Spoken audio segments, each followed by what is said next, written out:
Son Lucy Pontaza, por Chávez y una... Y el apellido de Juana Morán.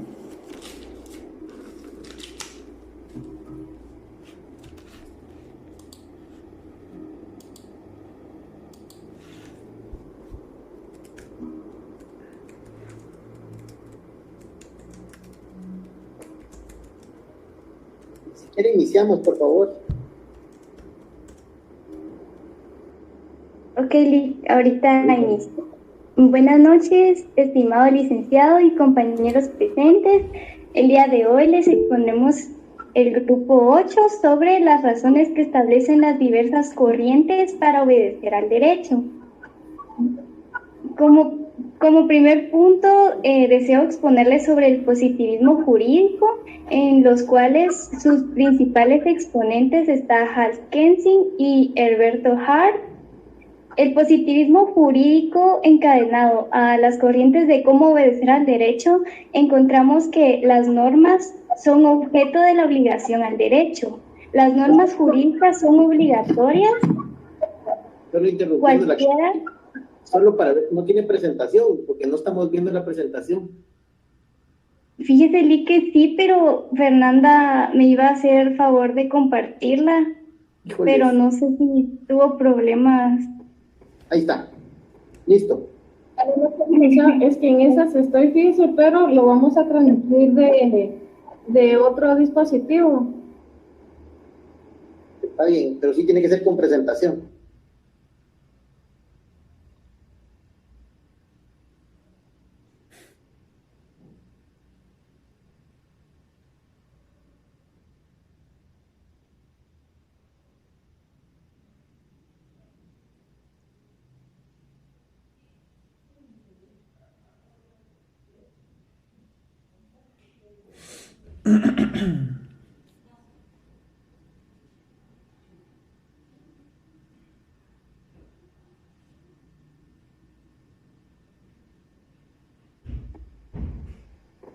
Se mira la presentación, disculpe. Dice que no se ve.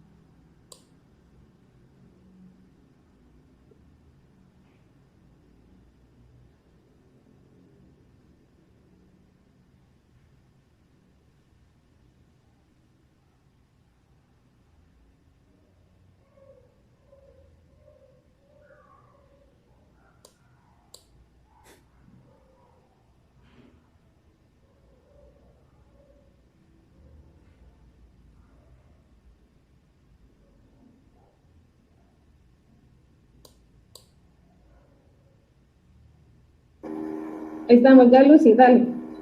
Gracias, Fernanda.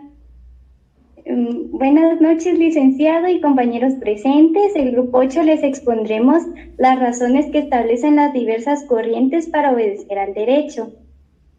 Deseo comenzar primero con el positivismo jurídico, en los cuales sus principales exponentes encontramos a Hans Kelsen y Herberto Hart, en los cuales nos exponen cómo relativo a la corriente de obedecer al derecho, lo encontramos como aquellas normas que son objeto de obligación al derecho. Las normas jurídicas son obligatorias cualquiera que sea la calificación moral de su contenido.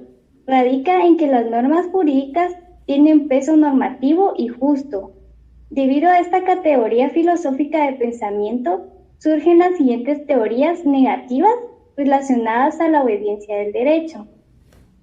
Encontramos en las teorías negativas al correlativismo. Sus principales exponentes son Immanuel Kant y Santo Tomás de Aquino, en lo cual ellos nos expresan que es autoridad legítima cuando los actos de moral hacia sus súbditos son moralmente justificados, versión fuerte, ya que lo clasificaba como versión fuerte y versión débil. La versión débil era aquella quien pretende autoridad legítima, pero no lo es, quien tiene el derecho a mandar y correlativamente derecho a ser obedecido. El derecho a mandar es, en otras palabras, correlativo al deber de los súbditos de obedecer los mandatos. Luego encontramos el no correlativismo. Sus principales exponentes son Landenson, Payon y Joseph Raz.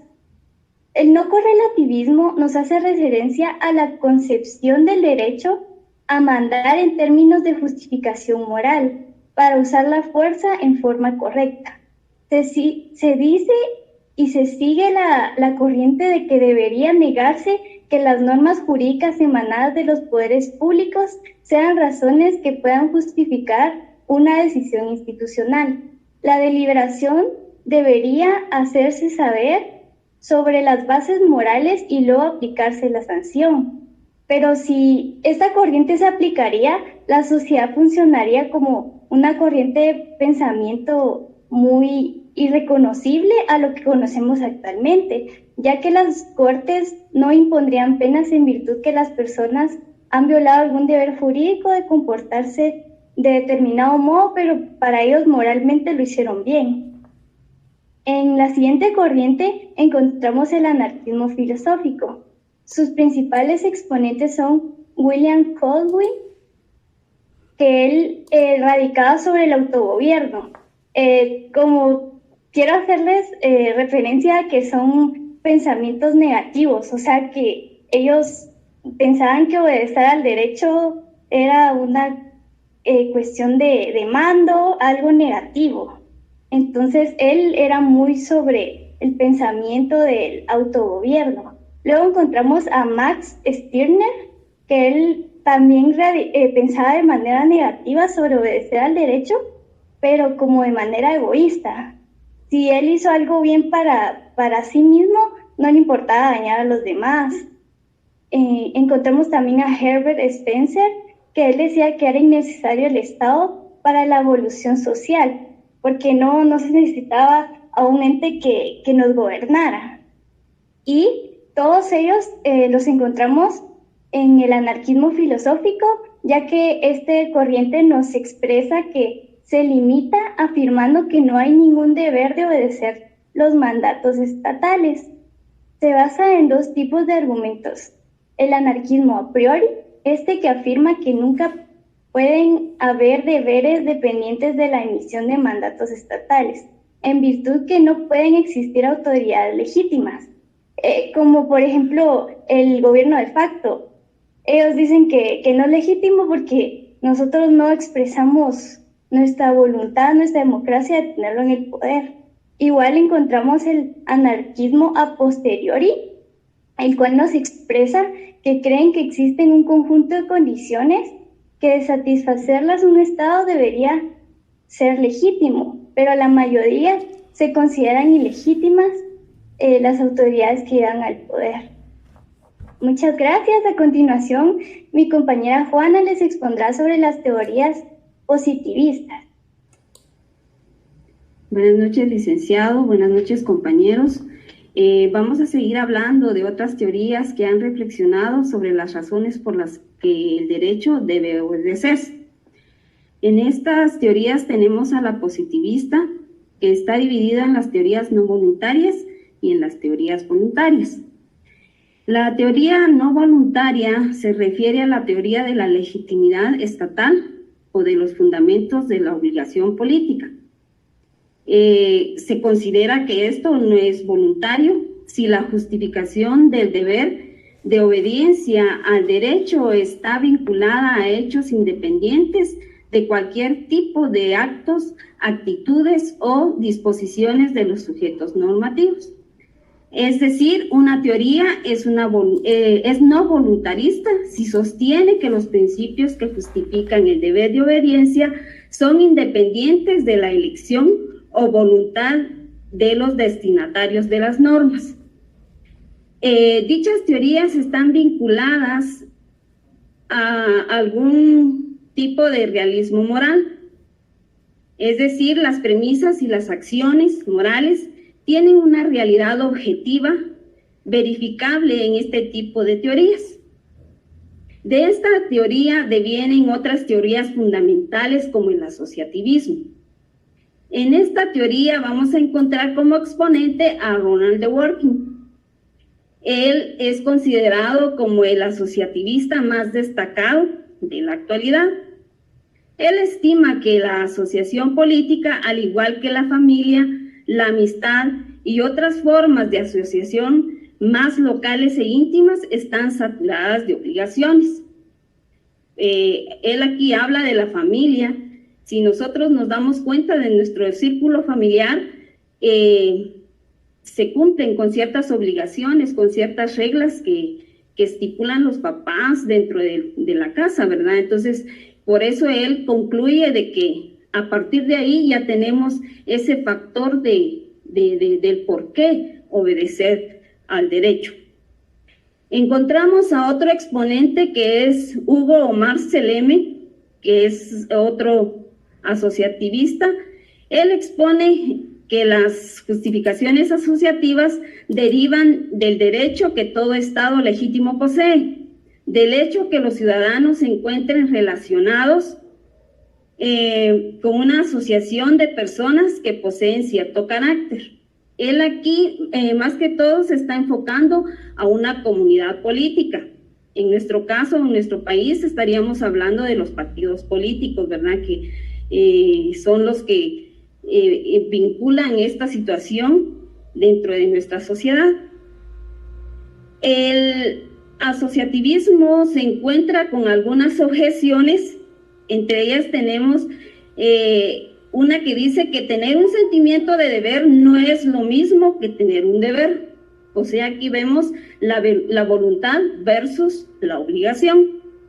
El otro factor es el nacimiento en determinado lugar.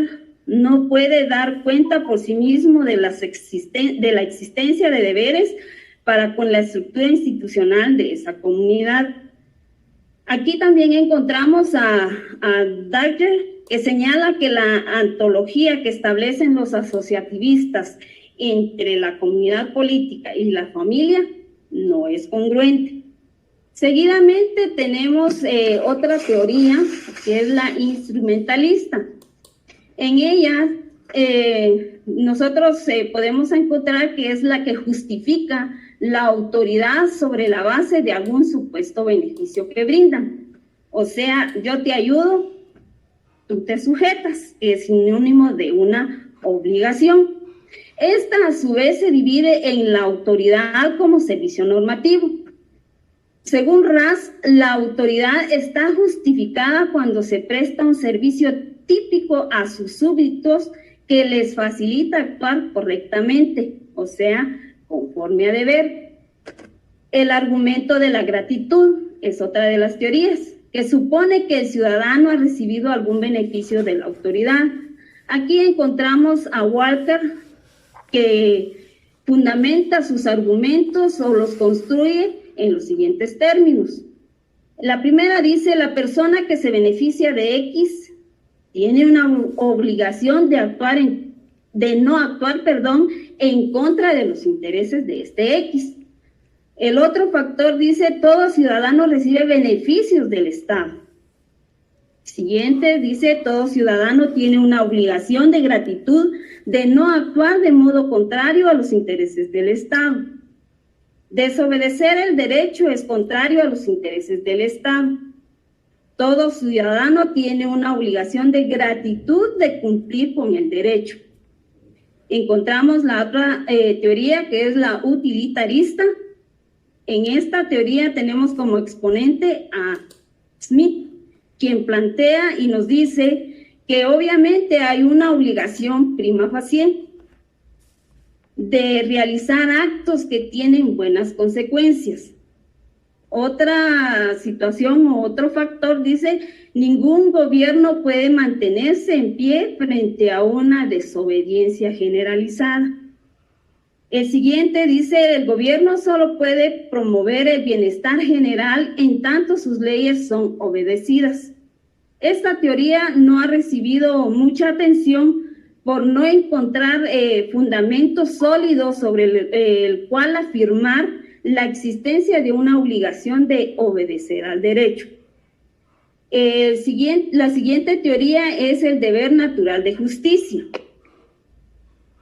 En esta teoría encontramos a Rawls, que tiene su obra La teoría de la justicia.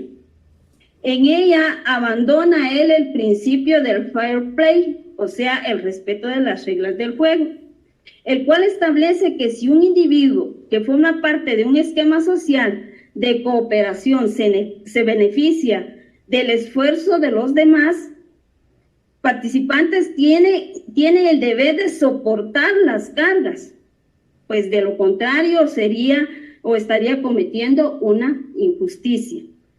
Seguidamente tenemos el segundo grupo que forma la teoría positivista, que es la teoría voluntarista. Dentro de ella está el consentimiento. El consentimiento consiste en que todo aquel que considere que no hay deber moral sin algún tipo de acto, o sea, una promesa, o actitud, o sea, una aceptación por parte de la persona obligada, ha de considerar que no hay deber de obedecer el derecho, sino gracias a algún acto o actitud de los súbditos. Esta teoría considera que la razón por la que debemos respetar la ley es porque de alguna forma ya la hemos aceptado voluntariamente. Seguidamente tenemos unos exponentes, entre ellos aparece Hobbes, que considera que el derecho de todos los soberanos se deriva originariamente del consentimiento de cada uno de los que han de ser gobernados. También encontramos aquí a Locke, que es otro de los exponentes de esta teoría. En su obra El segundo ensayo sobre el gobierno civil afirma que, siendo los hombres libres, iguales e independientes por naturaleza, ninguno de ellos puede ser arrancado de esta situación y sometido al poder político de otro sin que medie su propio consentimiento. Aquí vamos a encontrar que en esta afirmación de Locke se considera que existe un consentimiento stricto sensu, que es el acto por el que se permite a otro un derecho especial de actuar en áreas en las que normalmente solo el que consiente es libre de hacerlo.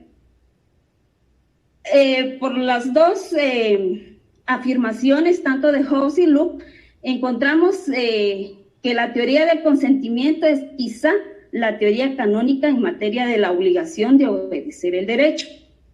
Por otra parte, tenemos a Simmons, que define la teoría del consentimiento como todas las teorías que fundan la obligación política de los ciudadanos en la realización personal de un acto voluntario que implica la asunción deliberada de una obligación. Esta teoría requiere de una democracia directa y por unanimidad para que ese gobierno sea legítimo y por ende obedecido. Estas teorías tienen un contraargumento. La primera dice que nadie o muy poca gente ha dado su consentimiento expreso al acto que requiere la teoría como condición de legitimidad del gobierno. El otro factor dice, el consentimiento tácito es un consentimiento expresado mediante el silencio. Nosotros hemos escuchado una frase muy popular que dice que el que calla otorga. Entonces, aquí nosotros, si no nos oponemos, entonces nuestro silencio está dando a entender muchas ideas, ¿verdad? Entonces, también encontramos aquí a otro exponente, que es John Plamenaz. Él apunta a un acto mucho más plausible, que es el voto. En nuestra democracia o en nuestra obligación de elegir a nuestras autoridades, él dice que estamos ya sujetos o quedamos sometidos a la obediencia. Sin embargo, el derecho a votar no es equivalente a realizar ningún acto que pueda equipararse al consentimiento. Gracias. Le dejo el tiempo a mi otro compañero.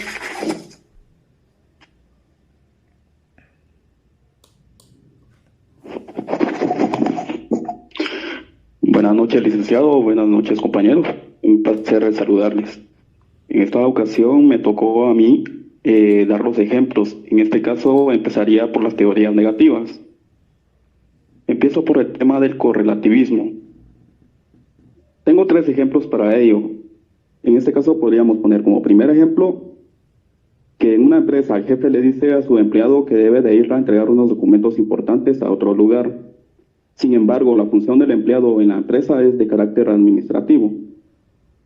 Y aunque no es la función del empleado, la tarea encomendada debe de acatar dicho mandato, además de que puede su jefe, también porque la no entrega de dichos documentos, puede que sean documentos muy importantes, puede acarrear algún daño, ya sea al jefe o a otras personas.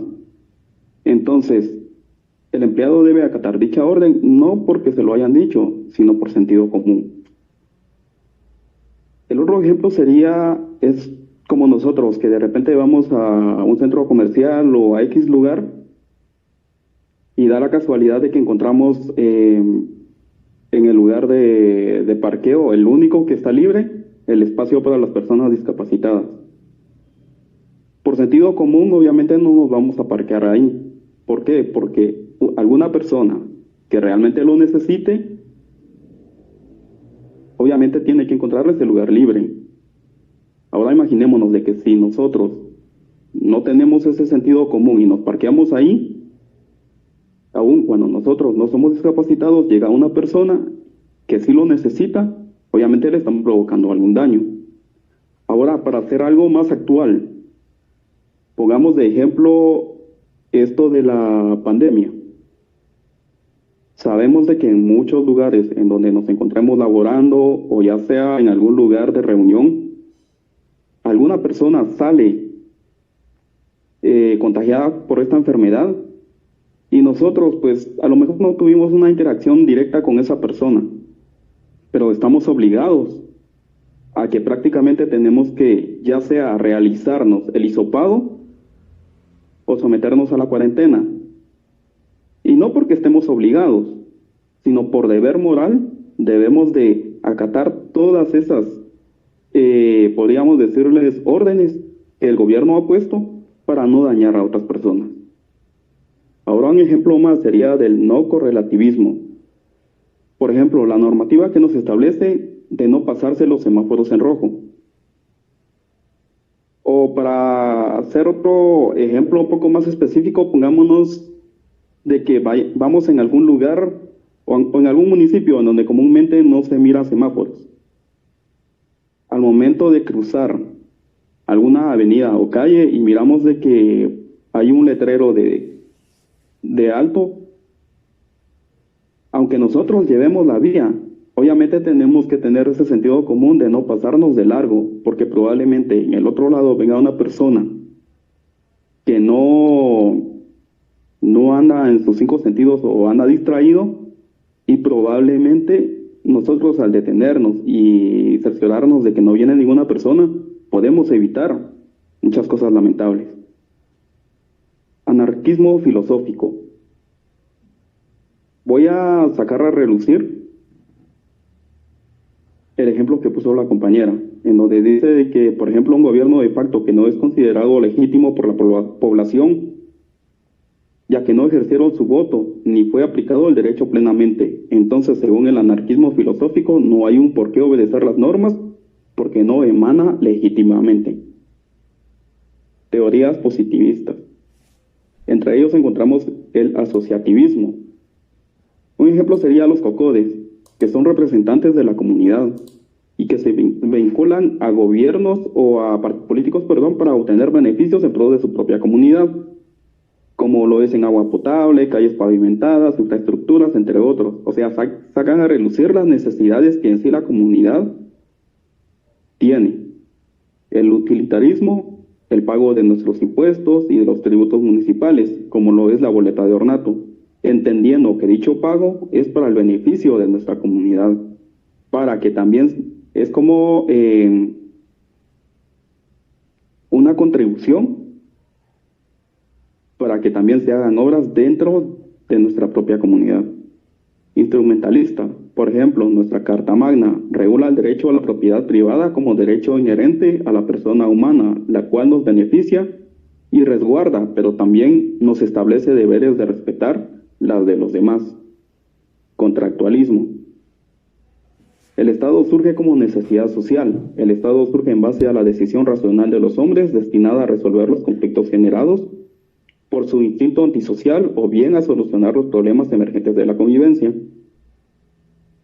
El derecho al voto es un excelente ejemplo sobre esta categoría de pensamiento y ya que se materializa la democracia y la libertad de elegir a las autoridades. Eso sería, licenciado y compañeros. Gracias por la atención. Muchas gracias por su presentación muy completa. Felicitaciones, me gustó mucho. El grupo 10 estará listo.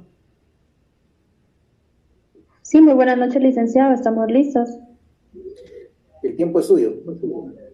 Muy amable, muchas gracias.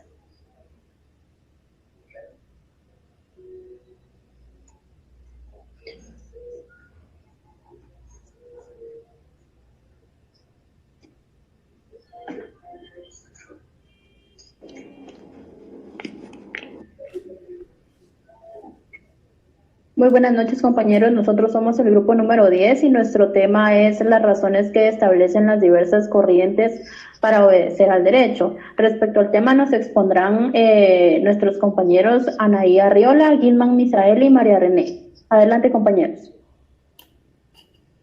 Buenas noches, licenciado. Buenas noches, compañeros. La noche de hoy vamos a desarrollar el tema de las razones que establecen las diversas corrientes para obedecer al derecho.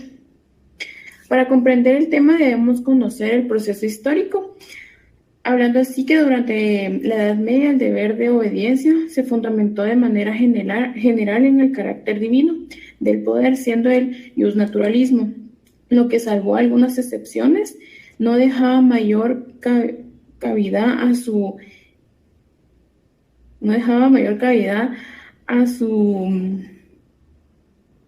cuestionamiento. No obstante, con la entrada de Europa en la modernidad, inicia la pérdida progresiva de los fundamentos de validez tradicionales que sostenían al derecho y la moral, siendo el positivismo, entre otros factores, a la secularización del mundo a partir del cisma religioso originado en la Reforma, la autoafirmación de sujeto y los distintos avances en los ámbitos de ciencias naturales. Es importante mencionar que la filosofía práctica de la época se vio enfrentada a grandes retos, principalmente la búsqueda de nuevos fundamentos para la obligatoriedad de dichos órdenes normativos, con independencia al recurso a una autoridad divina o la sola apelación a la fuerza, sin dejar de lado la garantía de un espacio de libertad propicio para el desarrollo de los individuos. Como grupo consideramos que para continuar el desarrollo de nuestro tema se debe tener claro el concepto del deber de obediencia, siendo que el deber de obediencia es una situación social en la cual una persona o un grupo determinado de personas tiene la obligación jurídica de obedecer a otra persona. Asimismo, debemos tener presente el concepto de obediencia al derecho, debido a que está ligado con la obligación política y con la legitimidad de los sistemas políticos y jurídicos. Las razones legales no son suficientes para poder obedecer al derecho porque son tautológicas. En cambio, las razones morales entienden que el derecho se obedece porque se considera que es justo y emana de autoridades legítimas y de procedimientos democráticos. Es todo de mi parte, los dejo con mis compañeros. Gracias.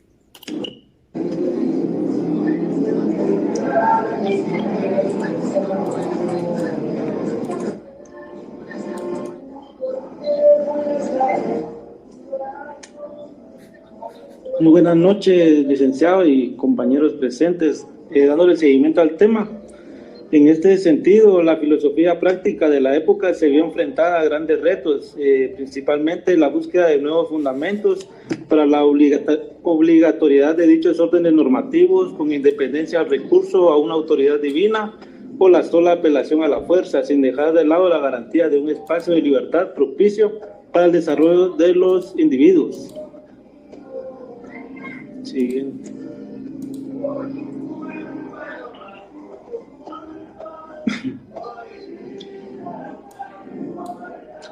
Siguiente, compañero. Ahí está. La anterior. Entre tantas preguntas acerca de este tema, tenemos una principal de que ¿por qué debemos obedecer al derecho? El derecho, como una obra humana, debe ganarse la obligación de ser obedecido por lo justo de sus normas. El tema de la obediencia al derecho está ligado con el desarrollo de la obligación política y, por supuesto, con el de la legitimidad de los sistemas políticos y jurídicos. Entre tantas corrientes que tenemos, una de las principales sería el justnaturalismo, que sostiene que el derecho vale y por ende obliga, no porque la haya creado un legislador soberano o porque tenga su origen en cualquiera de las fuentes formales, sino porque la bondad o justicia se encuentra intrínsecas en su contenido. El hombre debe someterse al derecho positivo porque le viene impuesto por la naturaleza, y la naturaleza solo lo impone en la medida en que el derecho positivo es conforme al derecho natural.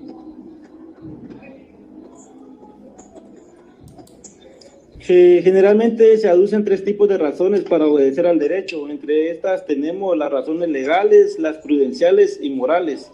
Las razones legales son tautológicas en cuanto que se aduce que desde que existe una norma jurídica el ciudadano está obligado a obedecerla.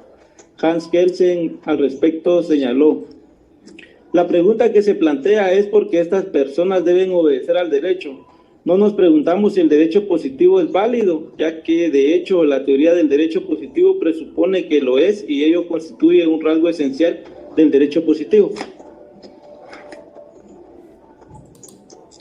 Tenemos un claro ejemplo de esto regulado en nuestro Código Penal en el artículo 248, que las personas deben obedecer al derecho.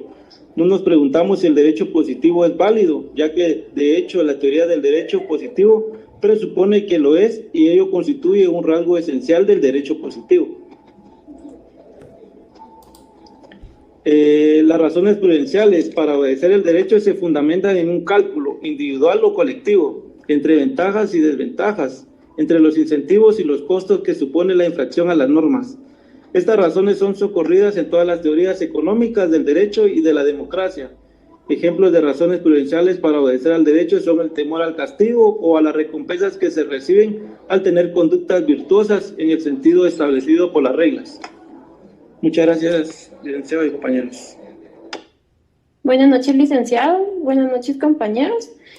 Como ejemplo de las razones prudenciales, tenemos que vivimos en una era en la cual existen dispositivos que antes no existían, herramientas que antes no teníamos, accesos a mundos nuevos, pero debemos regularlo para que su uso sea prudencial y correcto.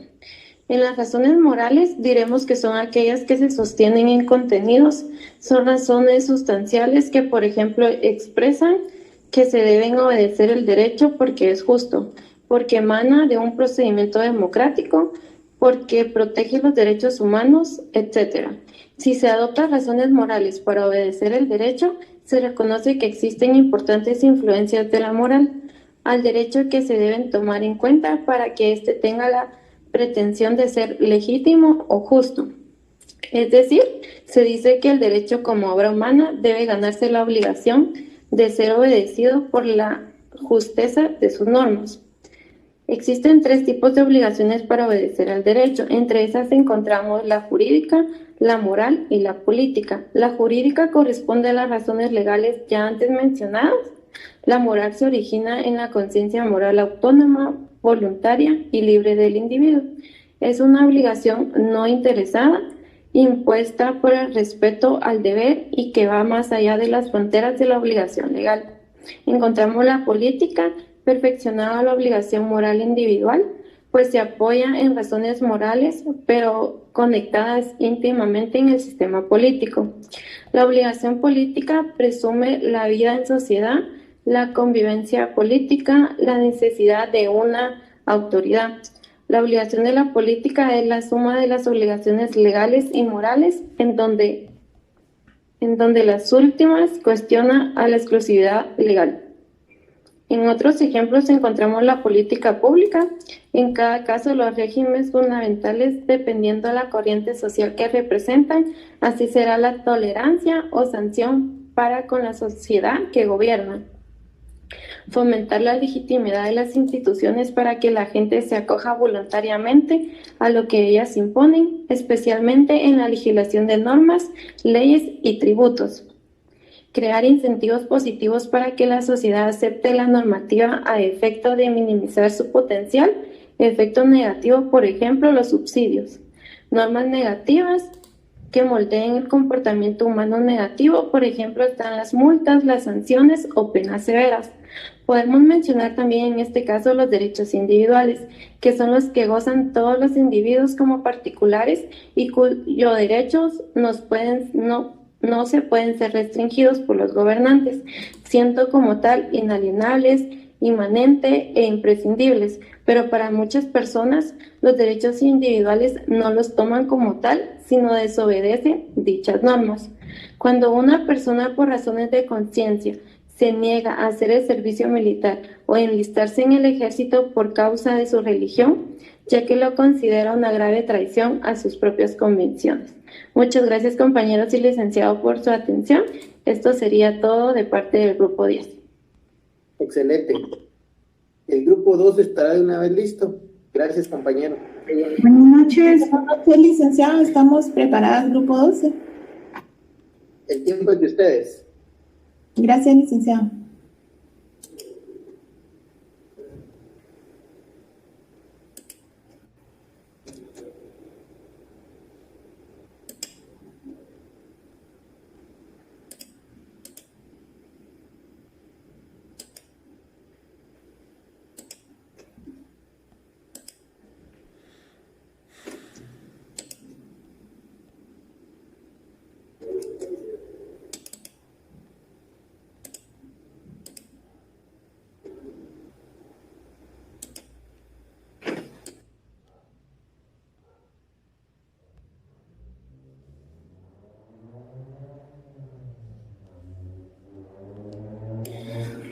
Perdón, licenciado, solo que tengo problema para compartir, pero ahorita en este momento lo estoy haciendo.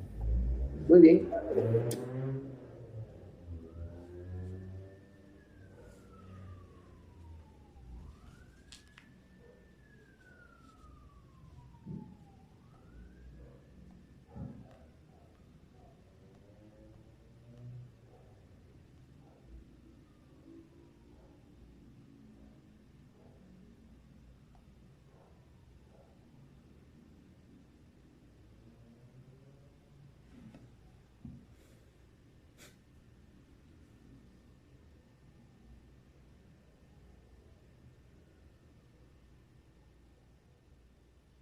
Ellos ya los tienen que Disculpe, licenciado, no sé si se mira.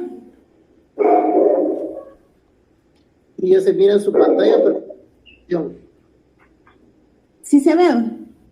Sí.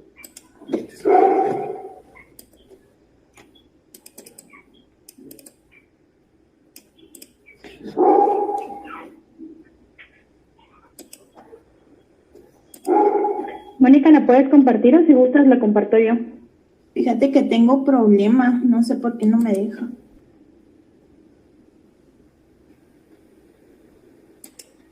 Ellos ya pueden ver tu pantalla.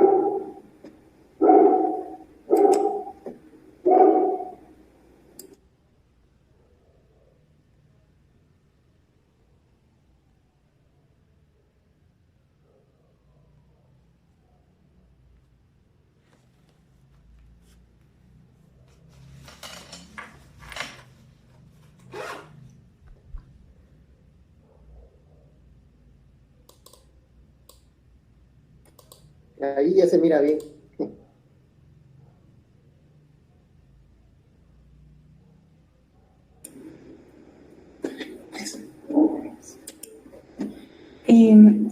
No sé si ya se ve, licenciado. Sí, ya se ve bien. Muy bien. Buenas noches, licenciado. Buenas noches, compañeros. Somos el grupo número 12. A nosotros también nos toca hablar sobre las razones que establecen las diversas corrientes para obedecer al derecho. Nosotros vamos a empezar con la definición de derecho. Es el conjunto de normas jurídicas imperativas bilaterales impuestas por el Estado, heteronomias que regulan la conducta externa del hombre en su sociedad exterioridad, y que de no cumplirse con sus mandatos pueden hacerse efectivos sus cumplimientos por la fuerza coercitiva.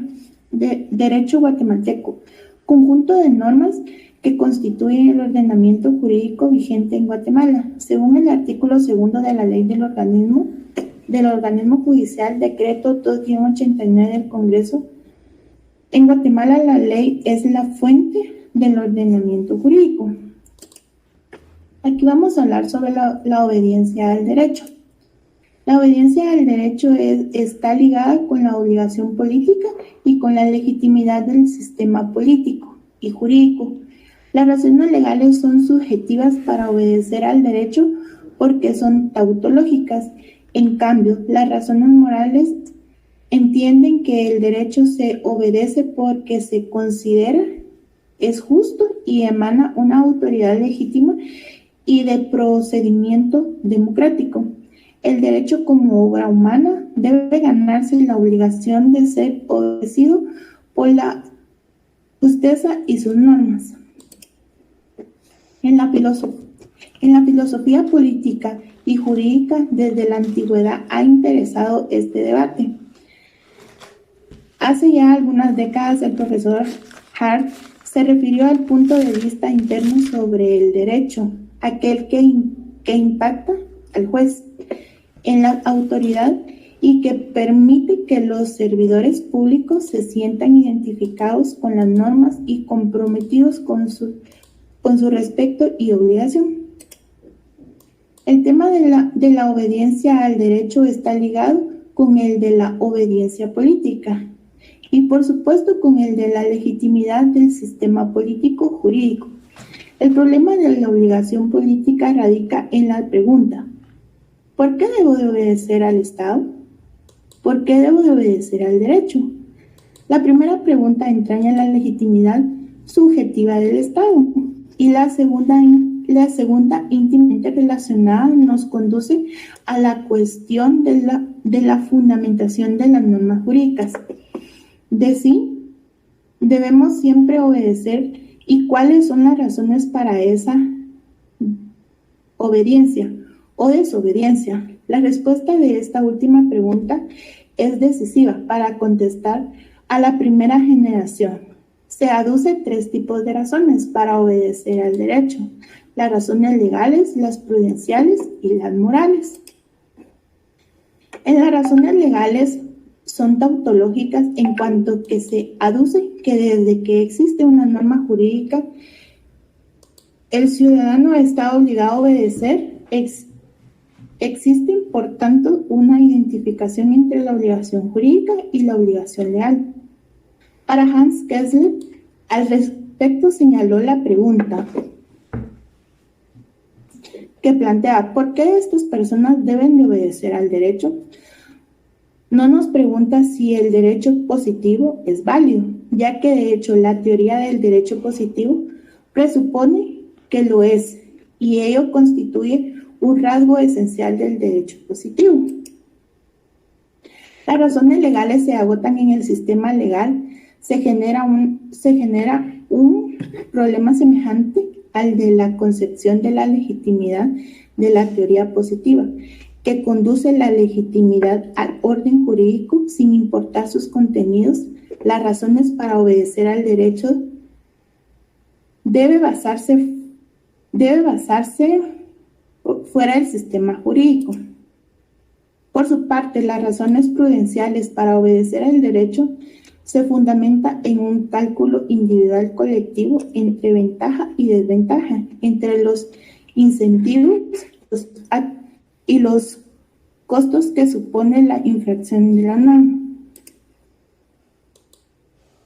En ejemplos, las razones prudenciales para obedecer el derecho está el temor al castigo.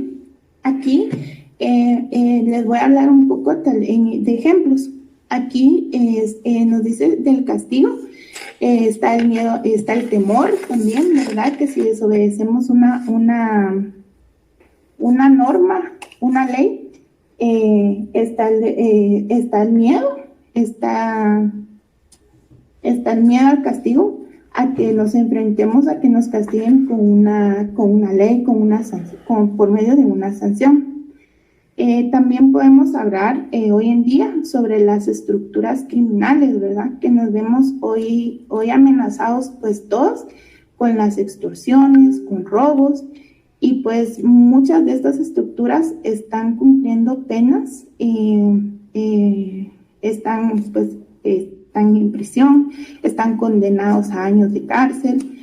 Y también podemos aquí hablar también sobre un ejemplo, sobre el caso de La Línea, que es el ex vicepresidente Otto Pérez Molina y la vicepresidenta Roxana Valdetti, que ellos están sobre asociación ilícita, defraudamiento aduanero y cohecho pasivo. A pesar de que ellos eran funcionarios, o sea, también hay un castigo para ellos, ya que infringieron por ciertos delitos. También podemos hablar sobre las faltas que podemos cometer al no cumplir las señalizaciones de tránsito. Pasarse un semáforo en rojo, no respetar las vías indicadas para ir ya sea a la derecha o a la izquierda.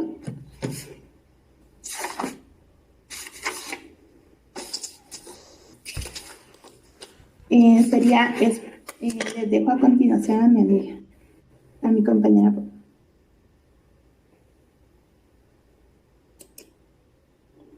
Buenas noches, licenciada. Buenas noches, compañeros. Yo les voy a hablar también un poquito sobre el ámbito personal y social. Un ejemplo muy claro podría ser que esto viene de la mano con los anteriores, porque si a mí me conviene obedecer la ley, porque así no tendré un castigo, ¿verdad? Por ejemplo, yo sé también que el ámbito personal y social son razones interesadas, porque obviamente si yo no pago mis impuestos a tiempo, a mí me toca que pagar una multa y pues económicamente no me conviene. Entonces, con ese sentido voy a cumplir la ley, ¿verdad? También, obviamente, me interesa que las demás personas que están a mi alrededor cumplan la ley, porque obviamente si yo sé que un vecino o alguien en la calle está asaltando, yo salgo, probablemente a mí me pueden asaltar. Entonces, nos conviene que todos sigan y obedezcan la ley, ¿verdad? En cuanto a las razones morales, estas son razones sustanciales.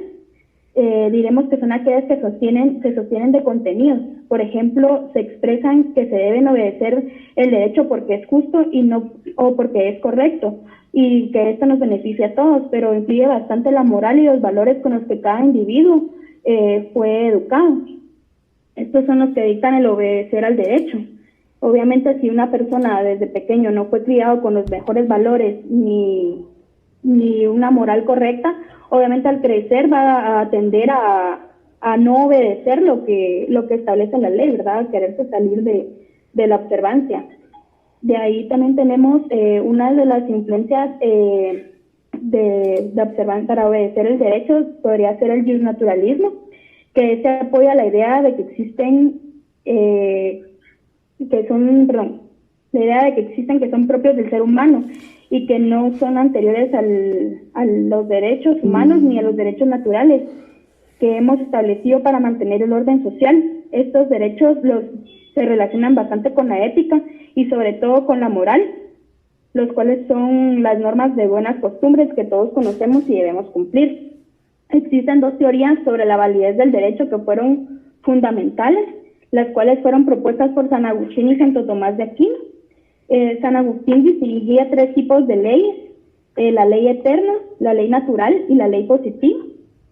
La ley eterna es la razón ordenadora del cosmos, podemos decir que más bien es la sabiduría del ser creador. La ley natural es la que se ve reflejada en la ley eterna en cuanto participa de ella y se aplica en el ámbito de lo humano. Y por su parte, la ley positiva es producto de la razón humana. Podríamos decir que es con la cual coinciden las dos anteriores en busca de una solución de los problemas con los que cada sociedad cuenta. Y por su parte, Santo Tomás de Aquino distinguía entre la ley eterna, la ley divina y la ley natural, y la humana, perdón. En cuanto a la ley natural, emana la participación del hombre en la ley eterna y a su vez en la ley humana, es creada por el hombre y surge a raíz de la costumbre de la ley natural. En cuanto a la ley humana, violan las leyes naturales, se vuelven unas leyes corruptas, las cuales son leyes imperfectas, pero siguen siendo válidas. Esto quiere decir que no se puede dejar de observarlas. Y se vuelven injustas de dos maneras, en cuanto son contrarias al bien del hombre o al bien natural de las cosas, pero que a pesar de su injusticia deben ser observadas para evitar el escándalo y el desorden. Y cuando las leyes se oponen a la ley divina, en cuyo caso decía Santo Tomás de Aquino que no se debían de observar.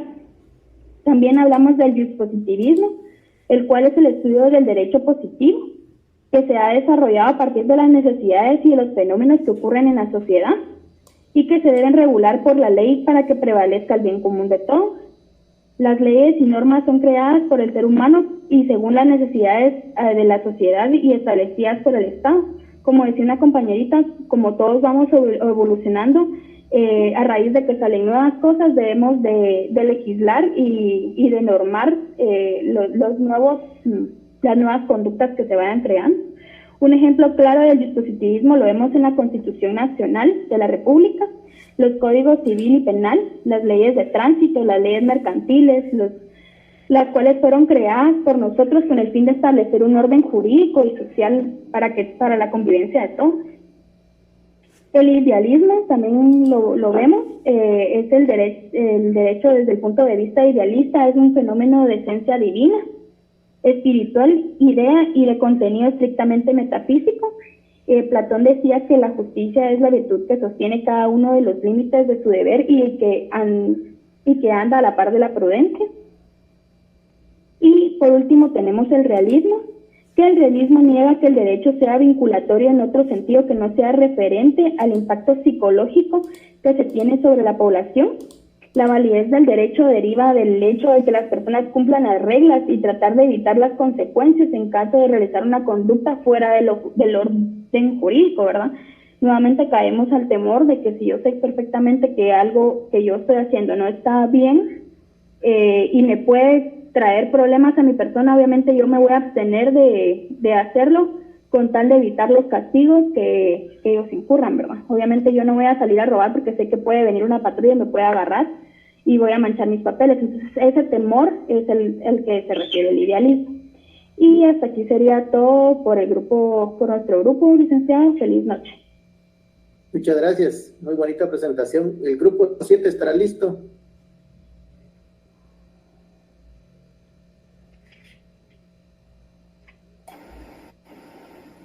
Buenas noches, licenciado, ¿me escucha? Fuerte y claro. Gracias. Sí, estamos listos. El tiempo es de ustedes. No sé si puede verme. Gracias. Ya puedo ver.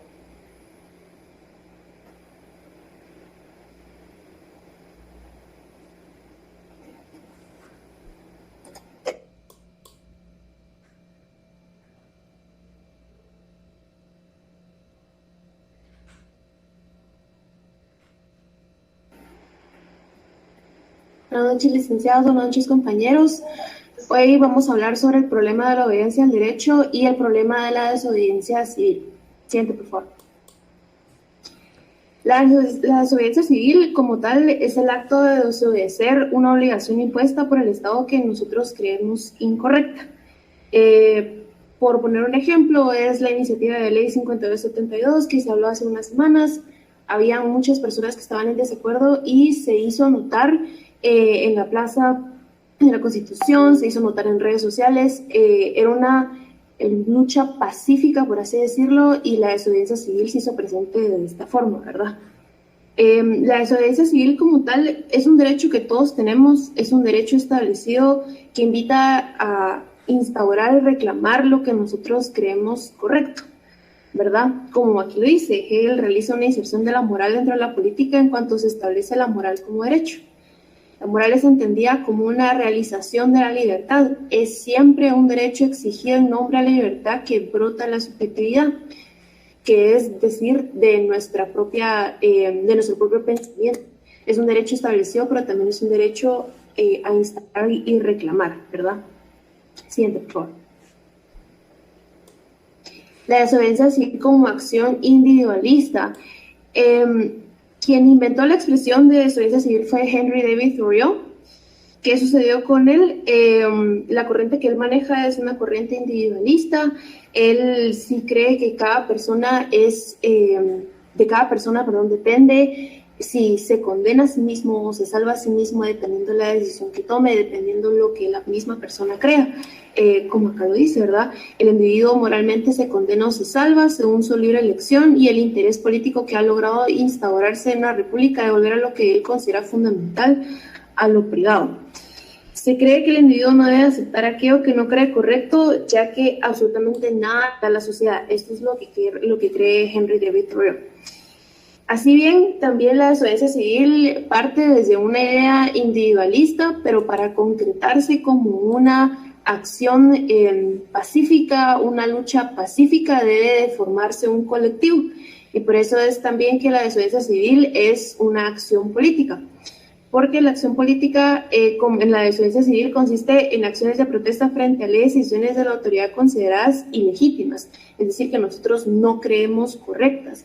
Se considera que la desobediencia civil se trata de acciones pacíficas en grupo que tiene por objeto modificar una ley de autoridad formalmente establecida.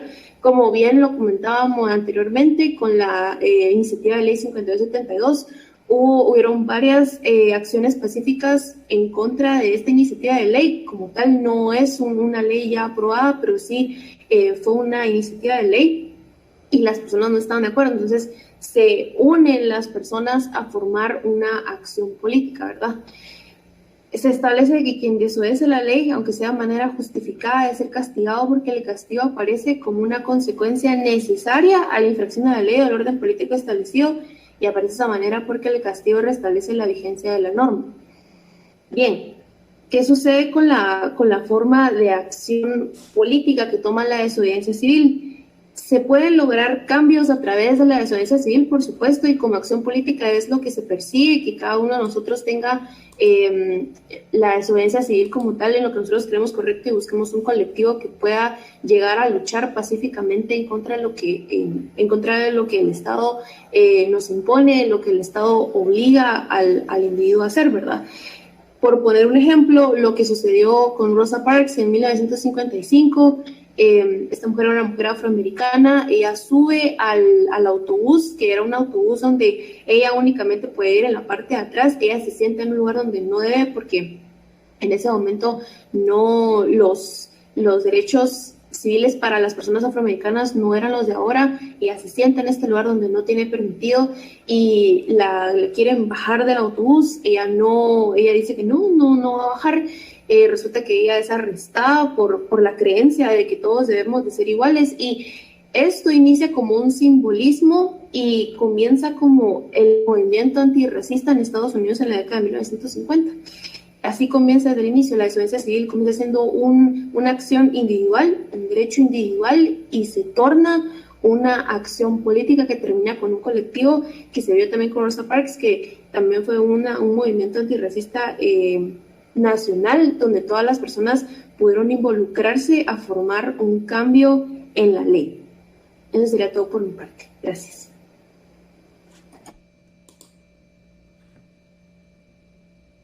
Buenas noches, compañeros, licenciado, buenas noches.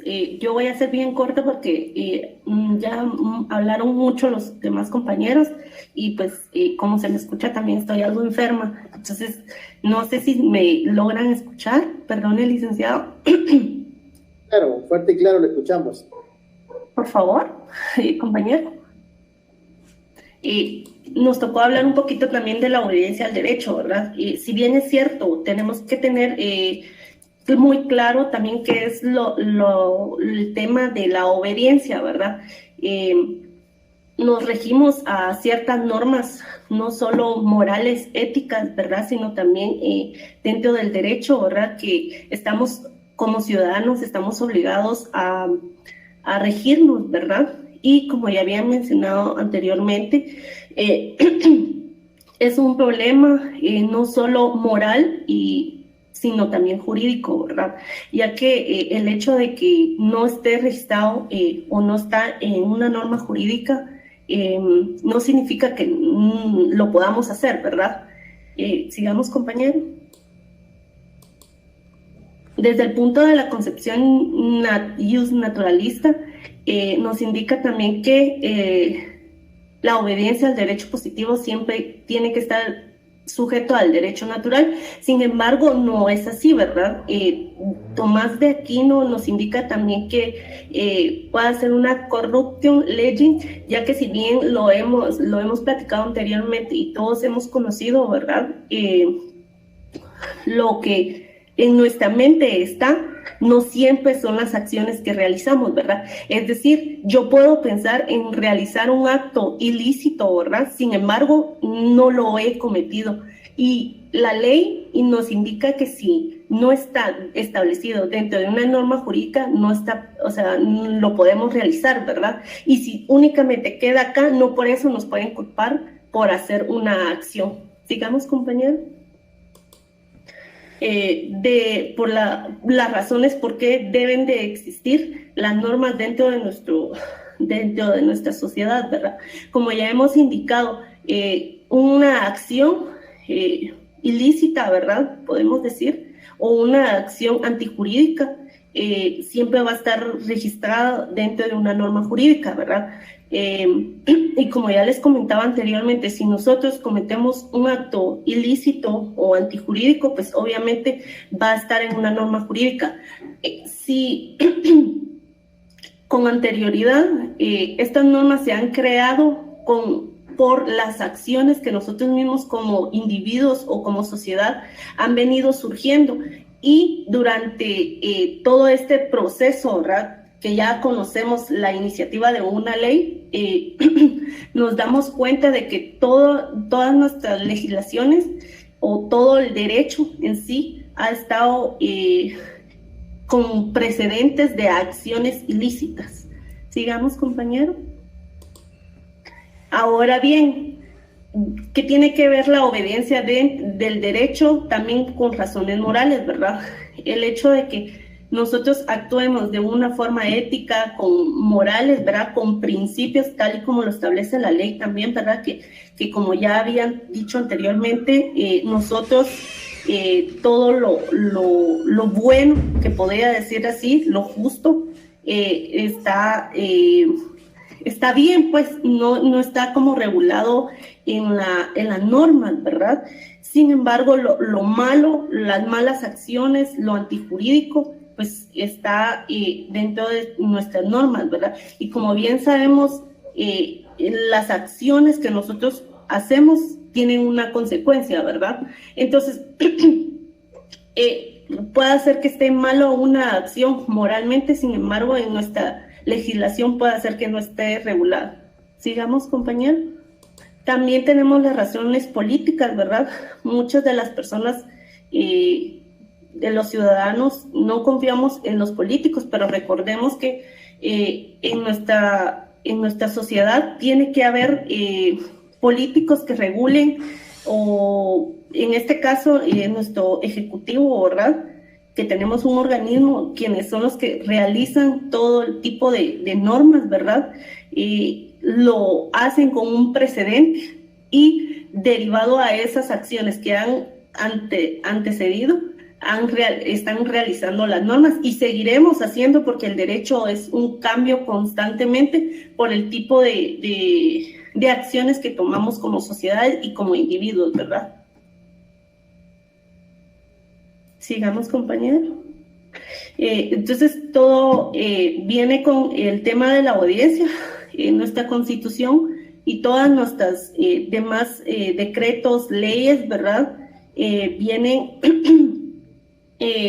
con antecedentes, con acciones que se han visto dentro de la sociedad, y por tanto todos estamos obligados a regirnos, no moralmente, por hablar mal del vecino o a ir a chismosear, ¿verdad? Pues Eso no está regulado en nuestras leyes y por ende no podemos ser castigados por eso. Pero si cometemos una acción antijurídica como ir a robarle o robarnos algo o matar o asesinar a alguien con alevosía, pues obviamente eso sí está regulado en nuestra ley y todos estamos obligados a regirnos por las normas jurídicas de nuestra sociedad. Únicamente, licenciado. Excelente, muchas gracias. El grupo 9 estará listo. Claro que sí, licenciado. Solamente me puede ver y me escucha. Lo puedo ver y lo escucho. El tiempo es de ustedes. Muy buenas noches, licenciado, compañeros, compañeras presentes. Mi nombre es Andrés Macal y a nosotros nos corresponde presentar acerca del tema de la problemática de la obediencia del derecho y la problemática de la desobediencia civil. Primero vamos a abarcar el tema acerca de la obediencia del derecho. En primer lugar, debemos establecer cuál es el concepto de la ley. Si vemos a la ley desde un punto de vista positivista, podríamos decir que la ley es una norma que significa solo lo que las instituciones legales han decidido que sean, tal como las legislaturas y las cortes, y no lo que la sociedad pueda considerar como lo que es más justo.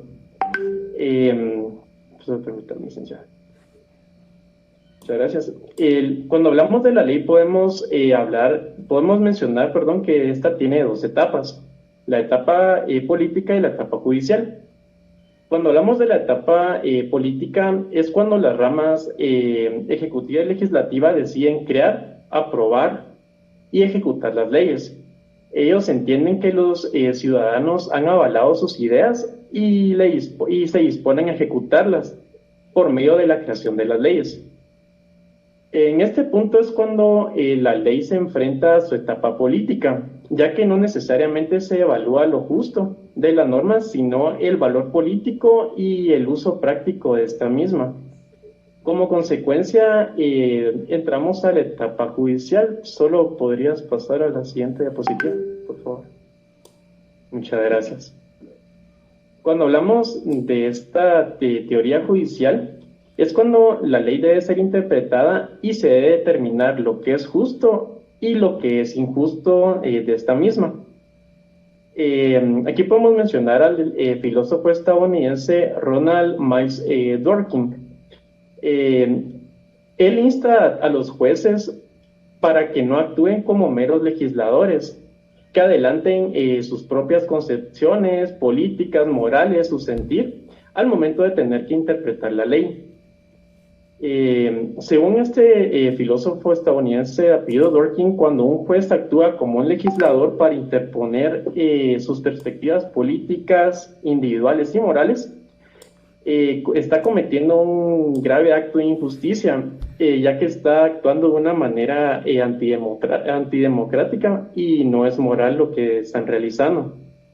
Debido a esto, cuando la ley se empieza a enfrentar a un proceso judicial, debe ser evaluada de una forma lo más amplia posible y se debe buscar la solución más justa siempre y cuando se emane del propio campo del derecho.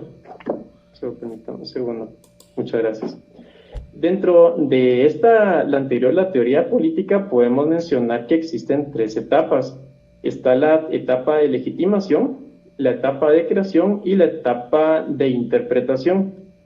Con la etapa de legitimidad, lo que se busca es que los ciudadanos legitimen a sus gobernantes para que estos tengan reconocimiento y se respete el poder que estos mismos sustentan. Dentro de esta teoría política podemos mencionar a tres famosos autores, que el primero es Thomas Hobbes, el segundo es de apellido Habermas y el que mencionamos anteriormente de apellido Dworkin. Esto fue todo por mi parte, licenciado, y le cedo la palabra a mi compañera Karina para que pueda explicar la siguiente temática. Buenas noches, licenciado. Buenas noches, compañeros. Dándole seguimiento, nos toca la desobediencia civil. Unas definiciones que tiene John Rawls, él nos indica que es un acto público, no violento, consciente y político, contrario a la ley, cometido habitualmente con el propósito de ocasionar un cambio en la ley o en el programa de gobierno. En épocas diferentes han practicado esta acción para enfrentar el abuso de poder y el uso dañino de la ley, en busca de la transformación de una sociedad con miras hacia la democracia. Siguiente, por favor, Mela. La desobediencia civil y el derecho a tener derechos. Están obligados los ciudadanos de un Estado constitucional democrático a obedecer incondicionalmente la ley. ¿Pueden los ciudadanos negarse a obedecer a un gobierno elegido democráticamente? ¿Pueden desobedecer leyes que han sido elaboradas respetando la regla de la mayoría? Según Dawkins, asevera que nadie tiene el derecho a obedecer la ley simplemente porque es la ley. El razonamiento jurídico no se puede separar del razonamiento moral, pero el razonamiento moral al que nos remite no es el que se basa en una moral objetiva que el hombre puede y debe conocer, como pretende el justnaturalismo. Las leyes están en permanente adaptación y revisión.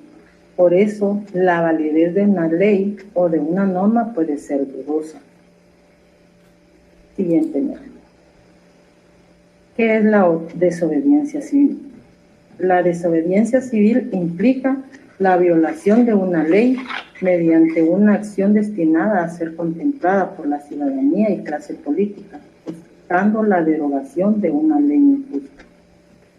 Esto no se trata de violar la ley o romper el orden constitucional, sino de ejercer acciones para que la Carta Magna se cumpla y se respete los derechos de los ciudadanos, como lo establece el artículo 45 de nuestra Constitución. También lo vemos en el artículo 5, la libertad de acción. Esta acción podemos efectuarla por medio de una manifestación pacífica, que también la tenemos contemplada en el artículo 33 de nuestra Constitución, el derecho de reunión y manifestación. El siguiente, Melanie, por favor. Son 4 los puntos cardinales de la desobediencia civil. Quienes desobedecen son personas comprometidas con la sociedad. 2. La finalidad es mejorar la vida de la comunidad. El acto debe ser público, es un deber cívico vinculado con la justicia. ¿Quiénes son los que desobedecen? En general, las personas que desobedecen son quienes están mejor informadas, los que están conscientes de sus derechos y que se oponen a lo que ellos consideran injusto. Pero también se resisten a aquellos que por sus bajas condiciones de vida enfrentan líos económicos o incluso el hambre. Hay diferentes niveles de resistencia, pero al final de lo que se trata es hacer valer nuestros derechos, a pesar de que el sistema de diálogo de gobierno es muy débil. Los 3%,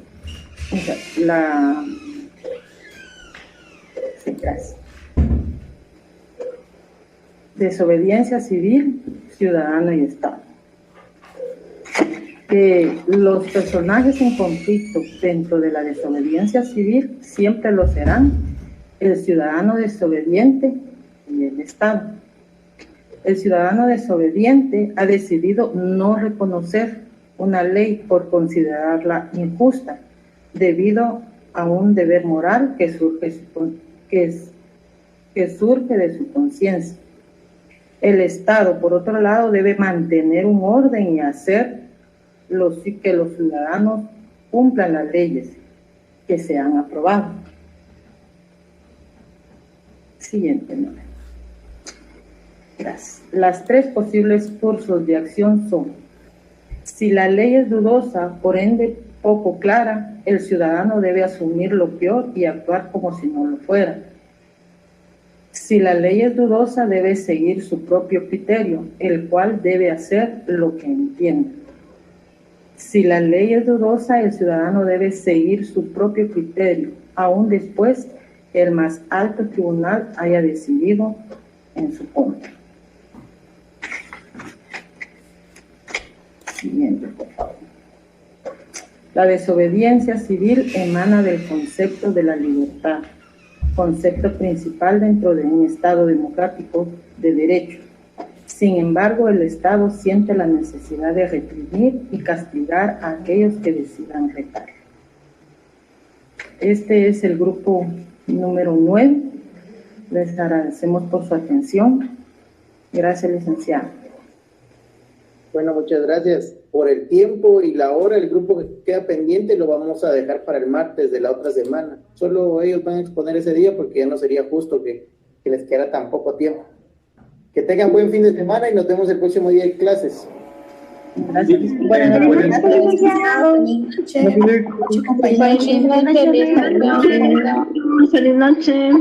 Feliz noche.